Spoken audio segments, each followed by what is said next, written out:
Hi everyone, my name's Olivia Miller, and today I'll be giving a presentation on Spain and how Spaniards spend their time. I'm currently finishing up my senior year at UNC Chapel Hill, majoring in global studies with a minor in Spanish, and I studied abroad for 5 months in Sevilla, Spain during the spring of 2010. Sevilla is located in the south of Spain in the Andalusia region. While living there, I started to notice how much differently Spaniards spent their time compared to the way I spent my time in the US. Today I'm going to focus on time and how Spaniards spend it. I want you all to think about these questions, so take a second to look them over. When I first moved to Spain, one of my professors told our group of UNC students that Americans live to work and Spaniards work to live. He said Spaniards sleep 8 hours a day, work 8 hours a day, and live their lives for 8 hours a day. That was something that really struck me and I found to be very true about Spanish life. This is an example of my schedule on a typical day in Spain. It reflects the general schedule of many Spaniards as well, except a lot of Spaniards go to work instead of class every day, so keep that in mind. Feel free to pause the voice thread to take a few seconds to look over the schedule. Now that you've had a chance to briefly look over my schedule while in Spain, I'm going to walk you through a more detailed version of the average day while living in Spain. So mornings are a little bit different depending on the person's daily schedule and class routine or the time they need to go to work. But the first time I noticed huge differences between our cultures were with meals. So breakfast in Spain is very light, looks something like this, maybe a muffin or a piece of toast and some juice. After breakfast, many people begin their commute to work, which is often by walking because Sevilla is a city and a lot of people walk everywhere. So I walked across this bridge, through this park, and another plaza to get to my university every morning. It took me about 25 minutes to walk there. After arriving, I went to class for about an hour that sometimes started on time and sometimes it didn't. My professors were frequently 5 to 10 minutes late because they were enjoying a cup of coffee with their friends. How annoyed would you be if your teacher was late to class every single day? It got a little annoying at first, but eventually I got used to the schedule and realized that there were some days my professors just prioritized spending time with their friends over rushing to work on time. After class, I would often spend a few hours eating a snack or drinking coffee with friends before going home for lunch. When I got home for lunch, there was often a really big meal waiting for me. Lunches in Spain are pretty heavy. They're the equivalent of our dinners in the US. They consist of a couple different courses like bread, a salad, and maybe a heavy soup. These are just a couple pictures of the different things I ate for lunch. After lunch, I often took a nap.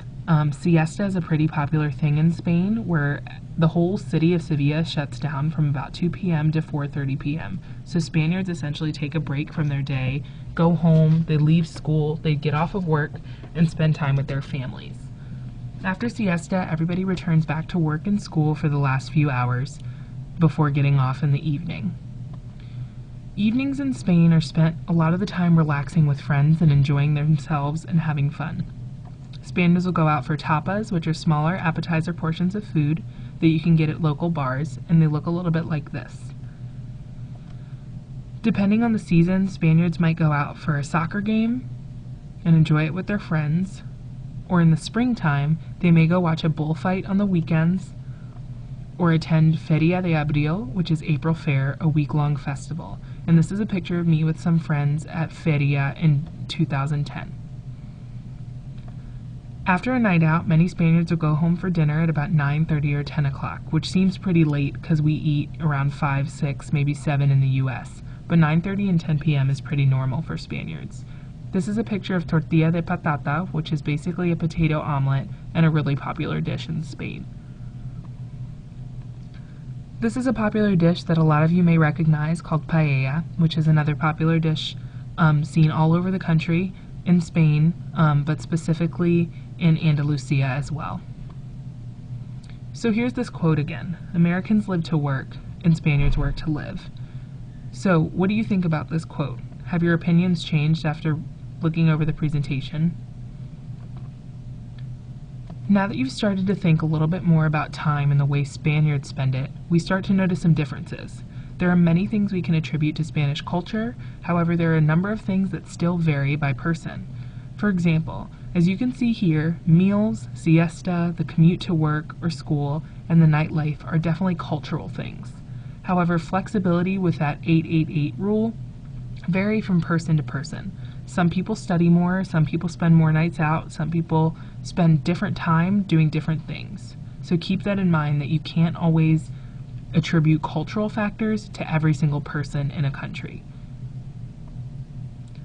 Now that you know more about time in Spain, try to start comparing it to the US and ask yourself the following questions.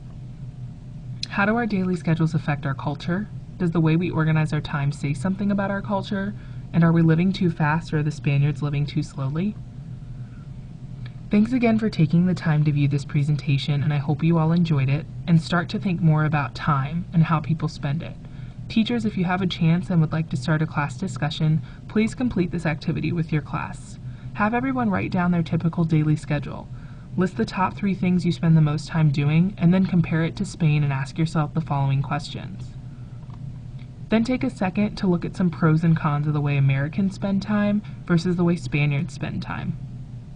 Again, thank you for your time, and if you have any questions, feel free to contact me through the Carolina Navigators website by searching for Olivia Miller. Thanks, and have a great day.